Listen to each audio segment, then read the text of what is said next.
who doesn't really initiate in the same way as a Blink Doom or a Blink Lasso does. He needs more wind-up time. And I think this time around as well, TSM FTX, don't underestimate the vision game. They're going to have more information to go off this time. They have TA traps as well as Night Stalker to have more information than the opponent, especially at nighttime. Perhaps with that, they can be the ones initiating. Because really, that was the problem in game number 1. They were the ones getting initiated on for pretty much 20 minutes straight. Like, almost every successful move came from Tundra getting the jump. And they just don't want to have to deal with that this time, so they've moved things around in the draft. Yeah, and kind of piggybacking off what you're saying with this Inkswell, I think Inkswell's not that good on Pango, actually, because, I mean, you swashbuckle in, let's say. You don't want to do that to begin with. You want to get your Rolling Thunder off, which leaves you susceptible if you're, if you're stunning multiple targets with Inkswell, sure, but I mean, looking at this lineup for TSM, there's a lot of counteract they have for something like that. They have to be quite careful. They don't have the instant hex like last time, but the coil is just the bane of Pango's existence. Can't do anything once he's coiled up. Yeah, they do have that counterplay that the panel talked about where you cast Inkswell to allow him to get out of the coil when you have that shard. True. But it still takes some time, right? Like, you need to wait for that to build up over 3 seconds, and then you get out, and then finally you get to escape. And by then, the damage might already be done, or even if you do survive, you are kind of out of resources to re-engage with, so it's kind of like a pseudo kill, right? So it's still going to be a really good counter regardless. But it's a different type of game in general, right? It's not an aggressive use of the spell as opposed to last game. For sure. It's very, very different in nature coming out from Tundra here. Curious to see how the bottom lane goes. Like the panel talked about here, Enchantress can do very well against Necrophos in lane. I would say TA is a relatively good laning partner here because she has a lot of single target damage, and obviously Necrophos would love to use Ghost Shroud, but you can just get that enchanted off. Dubu has skilled heal level 1 to just be able to trade with the enemy lane, and he will skill enchant level 2 and look for a good creep whenever possible, of course. And that's his classic hero as well. I mean, we've seen him on several heroes this tournament, but I feel like when I bring up the name Dubu, most people cringe in fear because of the Enchantress that he plays. Just so good at micro, so good at just tanking. I thought they cringed in damage. They cringed because of how loud he yells in pubs sometimes when people does it? Because he is dead silent in these like anytime the cameras, he doesn't even give Cyberlight high five as Dubu, speaking of which, will find the first blood on 33's Necrophos. Not expected kill there. Yeah, and look at how much experience 33 is losing as well. I think 3 or 4 creeps were denied, or at least the experience went to Soxa here, so Necrophos is going to come back with a huge disadvantage in experience now. Level 2.5 on Ench as well as TA. Necrophos just barely, he just crossed the bar for level 2. And that means their level 3s will come out significantly earlier, and a little more burst damage and a good creep for Ench could lead to a second kill in this lane. The Soxa really needs to be well positioned to try to help him. Top lane snaking is fine, Shannon. Don't get too excited. I was going to say, what are you saying, Cinderin? Snaking is killing Moon Meander with Skitter. Got you. Don't get too excited. He's not going to die. Playing the position 4. I feel like this joke has been told many a time by you. Gets funnier each time, as you can tell by my laughter right now. Talk to me about Necrophos in general this patch, because he was played a lot in the last patch, not so much this time around. I mean, the regen was changed with the Reaper Scythe for the patch, and I actually forgot about this death heal being slightly nerfed as well, but it doesn't feel like the biggest nerfs overall. Or they do. Wait, never mind. He's actually stuck, yeah. He's blocked he by is one just dead. That melee creep really going to town on him. That's the most emotion he's shown at this tournament so far. And Timado didn't have a quelling blade. They actually couldn't cut him out. He was just literally stuck there. None of them had tangos and no quelling. Just really very unfortunate to get caught there. As for Necro in general, I would say no. Oh, hang on. Yep, the shackle. Timado's in a little bit of trouble. You can see the TP coming in from Dubu. The refraction is popped, but instantly taken off. That early earn charge here. He will live. Thanks. But I mean, this feels like 33 is starting to get a little bit better control of this lane now. That kill on Dubu is pretty important. Like it could have started looking grim, but they get a little bit of a freebie there with the creep blocking, and that's going to be a big help. Necro in general, I would say one of the hero's biggest weaknesses is he's one of those heroes that's super dependent on not playing against Dispel in the right situation, right? If you can remove the Ghost Shroud, he can be very just frail. He doesn't do particularly well against Vessel, which is a popular item now as well. And Nullifier is the bane of his existence, which a lot of carries and cores in general don't necessarily mind buying when the game gets into the later stages. But some lane matchups for Necrophos are really good. I wouldn't say this is one of them necessarily, but he's doing okay. And he can be very strong in that mid-game portion when he starts getting 1 or 2 key items. And we see in the mid lane, in terms of CS, 9 versus Bryle, 35-4 on the puck, 35-2 on Pango. So actually a wash, which I would say is good news for Pango, if anything. I feel like he could struggle more than a lot as Soxa bot lane. We'll get off the shackle, but he's the one taking the brunt of the damage right now. A couple more right clicks will do. Pops the wand. Staying alive a little bit longer, but Dubu eventually finds that kill. So second one for TSM in this game. Yeah, coming in with that Alpha Wolf, so much damage. And they're not stopping here. Never mind, they are. Coil expended in the mid lane. You can see Bryle with the level advantage. But it looks like Pango's just fine. Snaking TP's in. Inkswell is there as well. But they're not going to have enough to get a kill either way as the bottle fairing continues here. Soxa coming in. And they had that little window where 9 was not level 6. I mean, either way, Coil is just such a good counter to the hero anyway, but just not enough damage from TSM this time around. Oh, they might find Bryle though. Bryle, yeah, gets the Hex is there. Shackle as well. First Rolling Thunder is going to prove to be enough as Soxa ends up netting himself a kill in that mid lane. Skeeter getting chased now by Saberlight under this tower. He's very little mana to work with. Gets off the Mystic Snake. It doesn't really do that much though. And he's just right-click down into Oblivion. 2 tanky-ass targets against that Medusa in the top lane. Yeah, both teams taking full advantage of the support rotations, right? You have the Shaman cutting in mid and killing the puck, but with both Shaman and Grim TPing mid to try to cover the Pango earlier, that leaves the Medusa very exposed up top, and TSM identified that and go immediately. And they're getting some serious damage on this top tier 1, by the way. 6 minutes in, Night Stalker has taken 2/3 of the enemy safe lane tower. That's very good news for them. Yeah, Saberlight continuing to be a nuisance. I mean, talk to me about Night Stalker. Oh, Bryle, not again.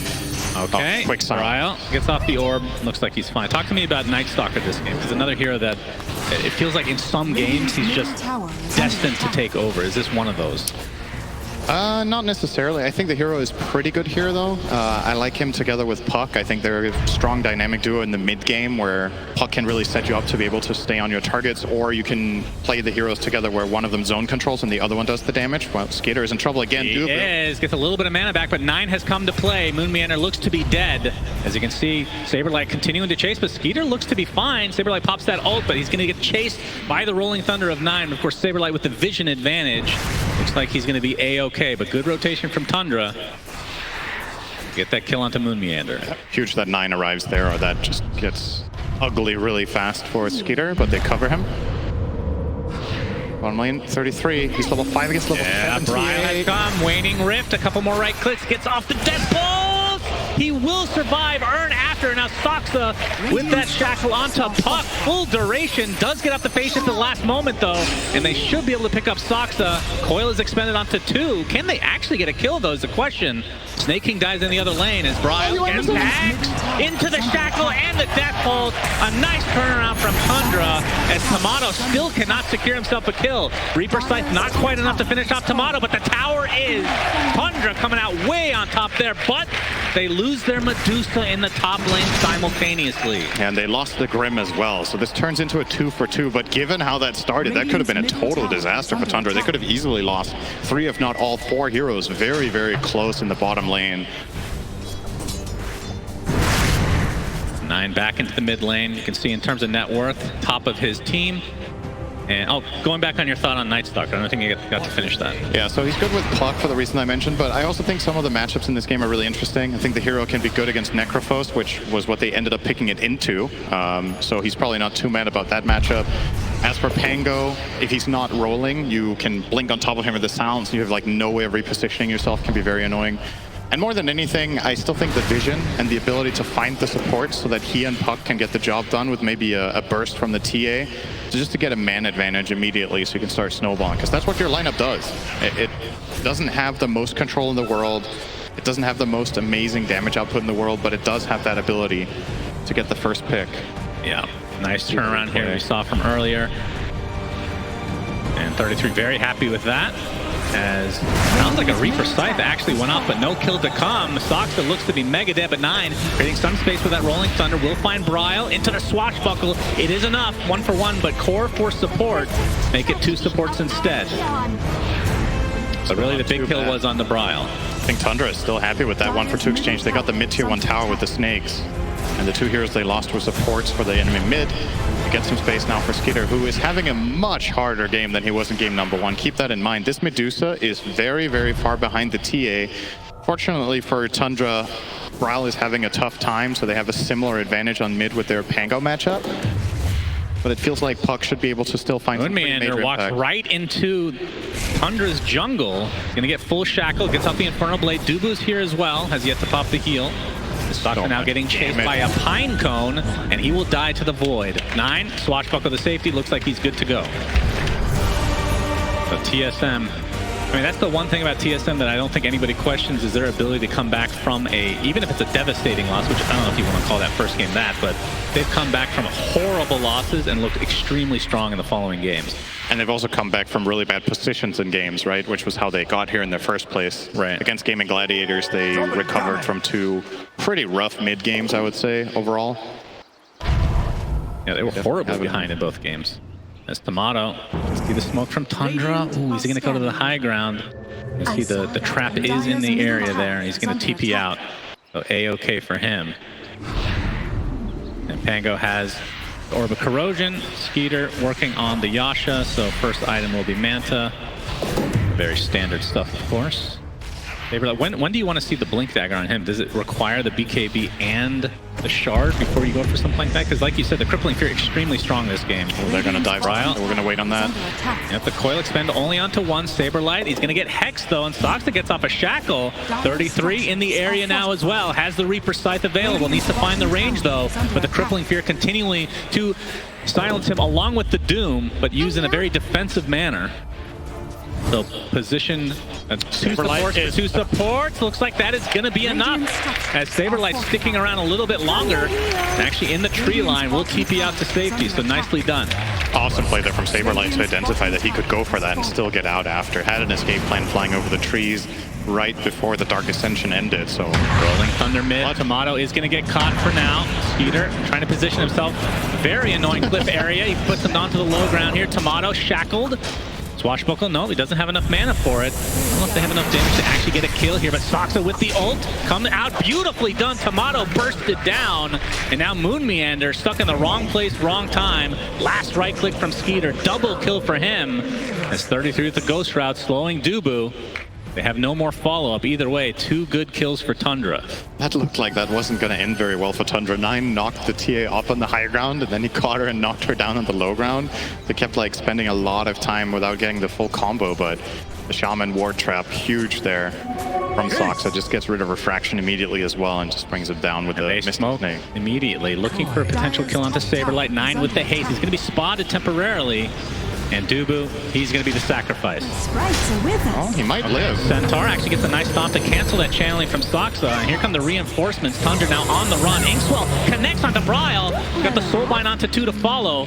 As this might create enough space for most of Tundra to get out. Snake King, he'll be left to his own devices. So they do find 1. Soxa, okay, he is perpetually slowed here. Gets off the shackle. Here comes the swash as well. But Saberlight with the Crippling Fear. Looks like 2 support kills in favor of TSM. Kind of surprising that Braille did not coil the Pango there. Maybe felt like they didn't have enough in the tank to get that done, or he was expecting an extended fight where he could find more targets, but they still get the 2 supports and they get out alive, so can't complain too much about that, I'm sure. Man, this Centaur has got a lot of stomps in him, I have to say. But the TP out, so Skeeter will be taking this Ancient Stack, and he'll be very happy for that. So I bet Dubu's going to do it one more time. It's coming. It's coming. That Centaur, here it comes. Oh, yeah, that feels good. He's going to die shortly after, but he lived well. Not done yet. Yeah, that's true. There's another stomp in him. One more. All right. Oh, he took over another creep. He didn't live his full destiny. Oh, man, he just gets buried in the ground. Disgusting creature. But he lived a good life, Cinderin. And we'll remember him for the next 5 seconds. As smoke now from TSM. See Moon Meander working on the Blink Dagger. About 600 away. He might find Snake King again. There's a Crippling Fear, Infernal Blade, and a coil onto the mid Pango. This is going to be 2 quick kills for TSM and a tier 1 tower as well. Starting to build themselves into one of those formidable mid-game positions that we've seen from them a lot of the time. Question is if they can keep it together this time and not Or rather, I'm saying that wrong. They've been pretty good at containing their leads. It's been Gaming Gladiators that were a little bit shaky in that series that they had against TSM the other day, but TSM themselves, when they have this Night Stalker advantage, the games that we've seen from them have actually been very consistent, so. All right, Saberlight kills a courier. They're going to TP down the Necrophos, and he just needs to get the hell out of there. Soxa guessing that he would have gone south, but he ran up north and TP'd away and will stay safe. BKB now 300 gold away for Saberlight. Honestly, I think this is going to be really difficult nighttime coming up for Tundra. Yeah. It's going to be a 5-minute night with Night Stalker having the full duration BKB. And Roshan being up for grabs as well, with TA on the Radiant side. You kind of feel like you might have to contest it, but you just can't against the superior vision. Pretty sure TSM are going to take this very soon, no problem. And that's going to align with Timado's Desolator as well, so it is going to be, like you said, very impactful time for TSM. The question is, what does Tundra have coming in the near future? Looks like Manta is done on the Medusa. Pango's had the defusal for a bit. Looks like he's going for Halberd next. Yep. And the Necrophos has the drums. Will not be going Boots of Bearing, unfortunately, unless he wants 2 boots. I guess it's possible. I wonder why... Top lane, though. It's going to be an easy kill for Bryle. I say that. Okay, finally gets it, but the Phantom's Embrace was there. Easy kill for Saberlight. You have to press 1 button. True. They're going to get the tower. There's no way they can defend this Tundra. They're going to give it up. I wonder why 33 is not... Oh, he did buy the shard. Okay, I was... Like, is he not going to get it? But he did get the Death Seeker. Amazing item against TA. Can effectively E-Blade an ally for 1,400 gold for a while. Get that nice bit of extra value as well when you're going for an aggressive kill. And now, as expected, the Roche pit. It is time with the Deso, and with Night Stalker being around with BKB, they feel very safe. Triple meld. Yeah, it's pretty dirty. And we can see on the mini-map that Tundra not really in a position to contest. They do smoke, but they're going to be too late. So Aegis for Timado and TSM looking really strong in this game number 2, trying to extend it to a 3rd and final game in this upper bracket finals. The smoke from Tundra could backfire really hard if they run into the right, or into the wrong hero, rather. Oh, that's a Centaur again. It's a descendant from the last one, Cinderin. They're fearing and Bryle, instant hex though. The Centaur not in position to cancel this. The Reaper Scythe is there. Bryle Dunzo. Great read from Tundra. I thought they were going to continue moving in and maybe run into the Ench and get their smoke broken, but they were baiting that wave for Bryle. Get a quick hex. Snaking, he's going to go high ground and get instantly destroyed. Trying to get off a D ward, will do so. I feel like every time Snaking has been on camera, he just gets ganked. Hasn't he died like 5 times in a row to basically these 2 heroes? As long as he gets the D ward, I'm sure he's fine. He's having a rough one. He is really poor. Like, this is reminding me of, you know, good old position 6. Oh, yeah. He is less than half the net worth of the least, or the second least poor. I think if you go to Wikipedia, your pro player career lists you as position 6. With instant hex onto Timado. Remember, he does have the Aegis. Very little mana to work with, though. The Shackle onto the Doom, but that's going to be the sacrifice onto Soxa instead. So Tundra getting turned around now. Doom applied right now. And that is going to be a dead Pango as well. So TSM seemingly everywhere. And they cancel the TP of Peter, completely surrounded and brought down in turn. TSM not even having to expend the Aegis this time around. Looking extremely good. Saberlight starting to get to work on this bottom tier 1 tower with the level 2 Dark Ascension. He hits really, really hard. This tower is, he's just soloing it, no problem. 18 armor, 300 damage. Why not? Yep, I mean, everybody else is dead, so why not indeed? And Timado looking to do some chip damage at the very least to this tier 2 tower. I say that, but that is the Rally Skeletons. Very fearsome indeed. Now you got the minus armor to work with. That ain't chip damage. Every time there's a Dark Troll Summoner nearby. Yeah, we got fresh Skellies ready to go. This requires the full defensive Tundra to take out these 2 skeletons. Oh! And a swashbuckler. All right, they're dead. Oh. TSM are thinking about this. Gets off his ult just in time as Saberlight with the BKB crippling fear, but looking to go into 33. He will be saved. You can see the soulbind now connected to 2. Nice rolling thunder continuing on, but looks like the Rasta is going to be the first to fall, and Tundra looked to be on the retreat. You can see the coil only going to connect onto 1 here, but that's another support kill in favor of TSM. Moon Meander getting bursted down quite low. Saberlight with a nice crippling fear, keeping Duo at bay. The Pango attempting to get out, but 9 taken out by the illusory orb. Bryle with the double kill as Skeeter looking to stand his ground. They'll finally get a kill in the form of Dubu. Looks like Saberlight died shortly before that as well. And the Aegis finally going to go down, but now you got to worry about a full Timado HP. Bryle looks like he's going to try to get away. Timado left all alone now, so this will be a nice turnaround from Tundra, and looks like they'll find that position 1 TA. Oh, yeah, good reaction from them. They get a lot of value out of having... Oh, they actually find the puck as well. Soxa with the ward trap. Shackle is going to be enough indeed. Big kill from Tundra. Just finding these TSM members kind of scattered about the map. That's huge. I think they just pulled back 2 or 3K disadvantage from that move. Finding the 2 kills on the Aegis TA, using the buyback of Grimstroke to ensure that they can grab that fight victory. And Medusa is starting to prove a little bit troublesome for them to kill. Like, they use so many resources after they find the initial kills to try to get Skeeter's mana bar down, and it just takes forever to get there. Obviously, having to deal with the Pango lucky shot as well is going to be a problem. So not easy for TSM, and that helped Skeeter a lot. I mean, he was middle of the pack for net worth. Now he's top 3. So an absolute world of difference for him. 33 using that Death Seeker to help push that wave as TSM defending now. And looking for the jump, Soxa. We saw him last game on that Dune. Obviously not quite the same hero, but still has that Blink Hex, which has set up a couple kills now in this mid-game. It's going to be a Halberd on 9 next fight as well. He's got 700 gold to go for that, so that will give them another tool against TA. Timado will be making BKB as his next item. Obviously, we'll protect him from the disarms if he pre-uses it, but there's a good chance that Tundra, if they do get the jump initially, or if the fight goes long enough, can negate a lot of Timado's impact with this item pickup from Pango. 4K lead for TSM. Peter with that Dragon Lance now, working towards the Scotty. You can see the net worth there for the position 1s. Was originally night and day, but see Skeeter has caught up essentially. Just about 2K behind now.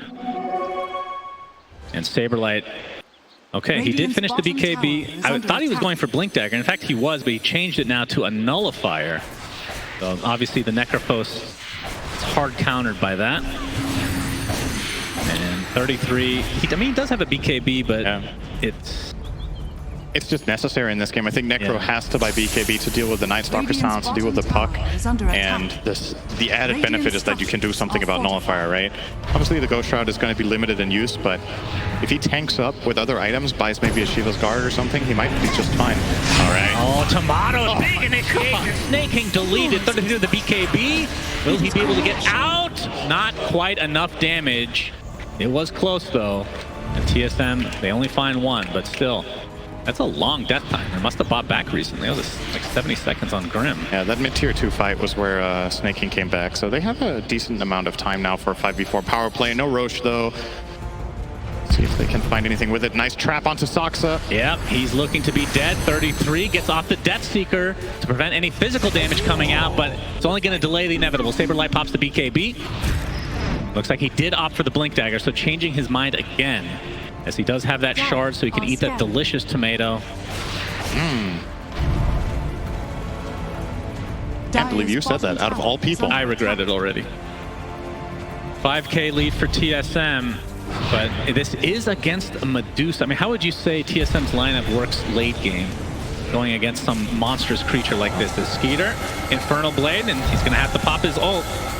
Wants to apply a little bit of pressure, but looks like he's going to have to back up now as Moon Meander is fine with that exchange. That was actually just a complete bait from Moon. There was no way in hell to kill him, but he doesn't have the information about what rotations are coming over, so we'll do the safe play there and pop the Stone Gaze, and they also get a TP out of, I believe it was 33, to that bot lane. Has travels though, so it doesn't really matter too much.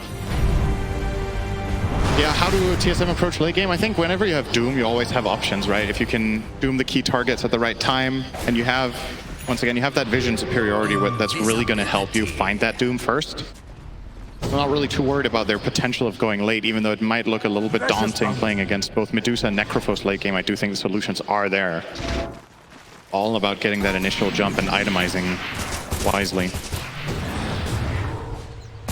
And Timado does have the BKB, even though he's queued up another one. Don't think you're going to do that.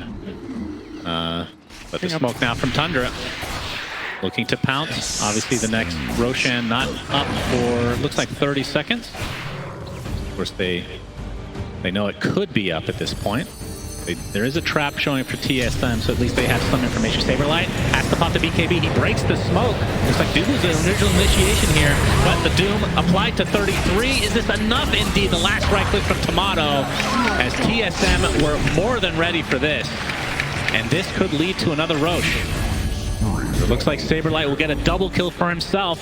So just like that, only 2 members of Tundra available. And Roche spawns the second they kill the 3rd hero. And they see it because of the trap. They have a trap there. The second Roche, and into the pit they shall go. So this is the problem for Necrophos in a game like this, is that, keep in mind they last picked this, right? They knew the entire lineup of what they were facing, but he feels like he has to buy BKB against some of these heroes, but then he doesn't have Lincolns against the Doom. If you get doomed as Necrophos, your hero is pretty worthless. Like, you don't offer very much in the way of just good stats or anything. He gets the BKB up in time, which is a good reaction, but gets essentially 5-shot here by Timado with the TH. Such a great single target physical damage output from him. And you have to itemize for this as Doom now, but now you're in this awkward spot. What are you going to buy? Are you going to try for Lincolns, or are you going to try for the armor? Right. It kind of feels like you need both and a BKB. Which is interesting because this was a last pick Necro. Yeah, right? So is under attack. I don't know, maybe they ran out of options that they feel comfortable with on the patch, or the other ones felt even worse, but definitely not an obvious Necro game, this one, against both Doom and Enchantress. And the shard coming out from TA, so the silence is there. Trying to bait out 33's BKB. He's not going to fall for it, though. Saberlight already used their crippling fear. Come on, sprites. And looks like Dubu is who they want to go for. Gets 4-staffed. It's very tanky indeed.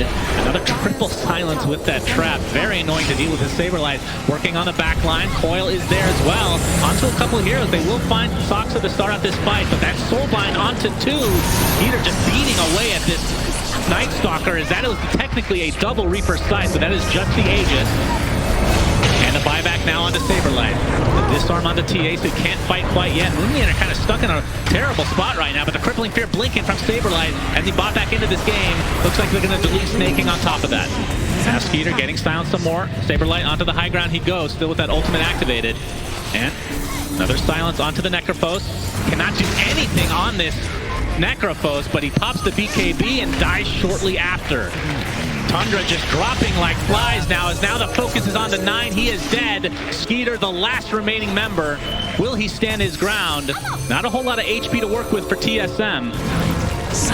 Skeeter attempting to get out. There's the blink in with the crippling fear. Skeeter. This is a 1v4 situation. Timado forced to pop that BKB. Finally draining enough mana from Skeeter, but Soxa has respawned. So TSM is going to have to leave the raid boss alone. It felt like the game plan, or the fight plan there toward the end for TSM, was to try to bait out buybacks, right? But Skeeter was confident that he could survive that alone with Soxa about to respawn in the Shadow Shaman, and they have to give in and go back for TSM. Still a good fight overall, though. Find a couple of key kills once again. Don't really progress the game too much with that, but considering that they got, like you said, Soulbound and Reapered with their 2 cores, I think you can be pretty satisfied with that end outcome out when all said and done. And Dubu able to TP out here just to get some mana refresh. Saberlight, we talked about the shard already, but a really good way to kind of refresh himself time to time. Pretty low cooldown overall on that as well, as we're watching the initial replay. I think the Reaper Scythe came out just as Saberlight died. Yeah. But the animation did go on both still. The dead corpse of the Night Stalker, double dead. If only it was like the old days where it prevented buyback. That would have been a complete... Yeah, if only. I am a Necrophos player, as you can tell. 4-man smoke from TSM. Where are you going? Looking for an opening. Weren't able to force out too many buybacks here from Tundra, but still with that 11k lead, they should feel somewhat comfortable. Where Skeeter is that raid boss that you just real hard time dealing with. He cannot go up here. He's going to Bomb with the idea. Okay, Infernal Blade. That is a lot of damage. Saberlight on the back line, though, focusing on the supports with the BKB Crippling Fear. As you see the Doom applied to Skeeter. The Hurricane Pike is there as well. Not enough damage to take him out in turn, though. And now the Rolling Thunder from Nine, keeping Timado in that high ground situation. But Nine just getting right-clicked down by Bryle on that double damage. As this Crippling Fear is doing absolute work. Reaper Scythe is enough with the Death Seeker combination to take out Saberlight. He is dead for quite a while, but 33 dies shortly after. Now the chase onto Moon Meander. Looks like he gets that Glimmer Cape off, but Nine gets the vision. Wants to try to reset, but Bryle is here with the Waiting Rip, but instant Hex from Saksa, and Skeeter with that ult, that is going to be enough. Bryle hits the deck. Dubu looks to be fine. A lot of back and forth in these fights. Dude, that was actually just perfect timing from Tundra on that counterplay on the puck. So Lincoln's was on cooldown, and the moment it came up, I think it got broken by the Diffusal Blade of Nine so that it could also shackle. If that Lincoln's isn't broken immediately after, I think Bryle still gets out of that. And this looked like it was going to be an insanely good fight for TSM. They get the entire mana pool of Dusa down almost immediately, have her doomed, but she still managed to somehow reposition out. Even with Saberlight having the silence on 2 or 3 heroes for quite a while there, this Night Stalker is paying huge dividends for them in this game. Currently 14-3 and 14 on the NS. I don't know if you realize he's having that good of a game, but yeah, absolutely destroying them. It still ends up with the Tundra staying alive and defending their Medusa once more. It did cost them 2 buybacks onto supports that time, so if TSM can find themselves in a similar position, they can potentially go high ground, knowing that some of these buybacks are not available. Yeah, for sure. If the supports are dead, this is a walk in the park for them to get Alina Barracks. The only control they have to worry about is Pango. I guess you have to be a little bit concerned about the Death Seeker Reaper combination, but you do have Glimmer Cape on Dubu, and you have the Lincolns on Puck, so both of those can protect the core that gets gone on in case they do get some sort of insane Rolling Thunder combination on defense. And the next Roche, not for quite a while. Obviously, now as well for Duke. TSM is the team with the advantage in the Roshan, not only for taking it, but for the vision as well. As Tundra now, full team smoke. Doom is available again. This was only 20 seconds earlier, then they would have not have to worry about that really key spell, but now they still have to. Timado, he feels it.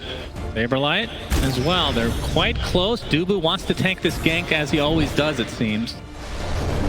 Saberlight positioning himself next to a ward, pops his ult, so breaks that smoke for a couple of heroes now. Silence onto the Grimstroke, Snake King. Okay, Crippling Fear blinking from Saberlight, focusing again on the supports, knowing that these buybacks are not available.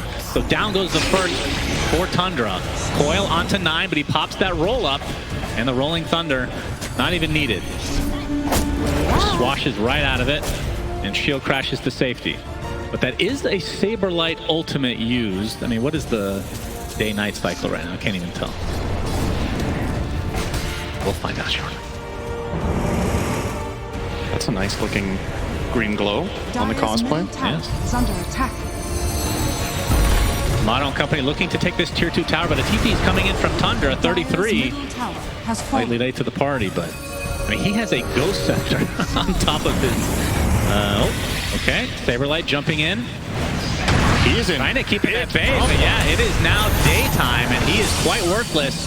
The Reaper Scythe not quite enough, but Saberlight ends up getting the cancel on the TP via 9, who goes in really deep. Shield Crash is enough, but he's going to be taken out very shortly after. So 1 for 1. I think TSM actually takes that. Sox is somehow able to get out. I believe that was a 33 Death Seeker to keep him alive. The Skeeter now. You see that Witchblade doing some work against this Medusa, but still so farmed on him. As again, you talked about this before. Snake King is dead. Doesn't get the D ward this time, Syndra.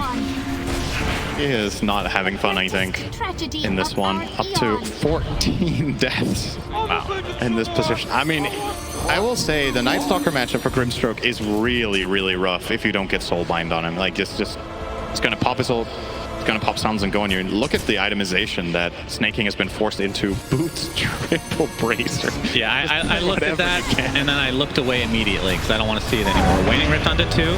Force Staff, he actually breaks the coil on the Medusa, but he doesn't really have to worry. Does have to worry about his support as Soxa gets blown up. And with 25 seconds with Night Stalker coming back and obviously the vision in the pit, we'll see if this Rasta being down is enough for them to go for the Roshan. I think that previous fight from Tundra, Double damage. the Night Stalker, it's very understandable that they commit onto him how they do, right? It looked like a possible kill. They know he doesn't have ult. They know he doesn't have BKB. The problem was Dubu, basically with a masterclass in defensive support play there, gets the perfect Glimmer Cape onto the Reaper side, forces him onto the high ground, and while they do get him in the end, the amount of resources and how out of position Pango has to get that kill results in the tie.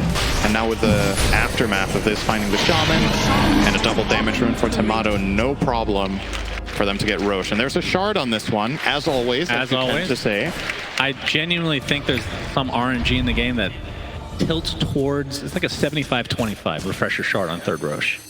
Would love to see some actual statistics to prove me wrong, but I know they don't exist, so I'm just going to assume I'm correct on this. But yeah, refresher shard on Doom, obviously Double Doom pretty strong. Got the cheese onto Night Stalker. I mean, he's been dying in Reaper's sight, so he might have to pop it like at 60% HP to live, which could be tricky. Yeah. There's a Wraith Pact in play now, though. That's going to help. True. On Moon Meander. The Wraith Pact. Nullifier, so no buyback available for Saberlight. He's going straight for that bad boy. And that is going to counteract the Ghost Shroud and multiple Ghost Scepters that Tundra have in their lineup right now. Tier 2 tower is theirs, and this is going to be essentially a 20k net worth lead for TSM. 33 getting off a ward. He has to be careful, though, and he's just dead. He's just dead, plain and simple. That was the first Doom used. Could Refresher Shard, might just wait. We'll see. Yeah, doesn't have the most mana left to work with right now, Moon Meander. He has 14 on the wand. But obviously his mana regen is not the greatest. When you have the Refresher Orb, you have a lot of mana regen to get off that second ult. Obviously it also costs to use the Orb, but right now it will take him quite a while to be able to use all his spells again in succession. Interesting. Nullifier on Medusa this game, on the other side. Wait, how did he just get a lot of mana? Did he send out mangoes, or...? Great question, Syndrome. He did pop his wand, so... Wand and some mangoes, I guess? The 14 charges there. Maybe it was just the wand. All right. Well, he's ready. Onto Timado now. Still 3 minutes with the Aegis. Just trying to get the ward control in their favor. As map has been in their favor for quite a while now. Kind of starving Tundra out to a degree. Okay, coil, but there's the instant roll-up. That is interesting to say the least. I don't know if you want to push without coil now. So some miscommunication from TSM trying to go high ground, and Saberlight poking the tier 3 top, but this is going to be a really hard high ground, I feel like, even with a 20k lead, especially without coil. Yeah, you can control the map exceptionally well with these heroes, though. You can put TA traps in all the lanes. You have Night Stalker at nighttime. Still 3 minutes left until natural day, and then you're going to have Dark Ascension again, so effectively, what's that, 3.5 minutes roughly of night still remaining? Just keep pushing the waves, keep out farming. It's terrifying for Tundra to go anywhere on the map right now. They have no information, and they can just get absolutely blasted by TA together with Night Stalker's Nullifier. Nobody is safe. And Skeeter, it feels, is almost capped out on items as well. I mean, obviously Bloodthorn can come out, Hurricane Pike, maybe you switch treads for something. So you're saying he has 4 items left to go. Almost capped. He can consume an Aghanim Scepter, he can get the Shard, but he's basically out of room here, Cinder. Effectively about 20k net worth to go, and then he's done. You're right. Quite a ways to go in terms of room for Miss Medusa. Maybe we can get a persona that is Mr. Medusa in the future. With a top hat. What? Okay, we're just gonna ignore that. And that could see him sleeping. That is your joke in a nutshell, right there. Oh. That young man is not happy. Do we have a smoke from TSM? When so playing? Yeah, pretty much. This is the upper bracket finals. Let's hear some roar from the crowd. Yeah. Yo, maybe he woke up now. Maybe. Whoa, what happened? Can we? Oh, Moonmeander's going to jump in, focusing on this Medusa. The Doom is there as well. And again, the Crippling Fear in the back line. But the Nullifier counteracting this Ghost Step. There's still not enough to take out Soxa, though. 9 gets off that Rolling Thunder. Shackle coming out from Soxa. A nice roll from 9 overall, but Soxa gets off the Shackle finally, but finally dies in the end. Moonmeander's going to be the trade, but so many buybacks to work with. And yeah, Skeeter ends up ticking out to the Doom. So that is a huge kill for TSM, but still buybacks to work with. Saberlight going deep. There's the buyback onto the Rasta, but the instant Reaper side destroying Saberlight. But there's the buyback that they were looking for onto the Medusa. And see how much Tundra can get out of this buyback overall. It's looking like just Dubu. So I think TSM is actually okay with it. I mean, this is a slow-ass kill, I won't lie. Eventually, Dubu will die.